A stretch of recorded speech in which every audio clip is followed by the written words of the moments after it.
குடவாழை அரிசி. குடவாழை அரிசிங்கிறது அந்த காலத்துல என்ன பண்ணுவாங்களாம், பிறந்த குழந்தைங்களுக்கு 6 மாசத்துல திட உணவு கொடுக்கறதுக்காக இந்த அரிசியை தான் கஞ்சியா காய்ச்சி கொடுப்பாங்களாம். அதாவது இப்போ ராகின்னு சொல்லிட்டு ராகியை தான் திட உணவுன்னு கொடுக்குறாங்க.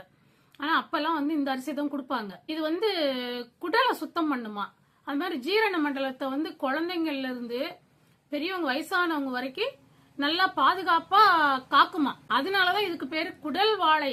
குடல் வாழைன்னு சொல்லுவாங்களாம், குடவாழைன்னு சொல்லுவாங்களாம். குடவாழைன்னு சொல்லி அர்த்தம் என்னன்னு கேட்டீங்கன்னா, இந்த நெற்கதிர்கள் நாலா பக்கமும் குடை போல விரிஞ்சி கிடக்குமா.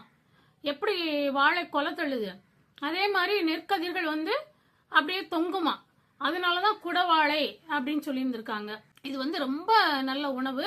குழந்தைங்களுக்கு வேணுங்கிறவங்க பால் குடவாழைன்னு கேளுங்க.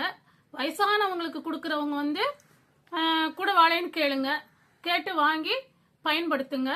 நல்லா ஜீரணத்துக்குரிய அரிசி.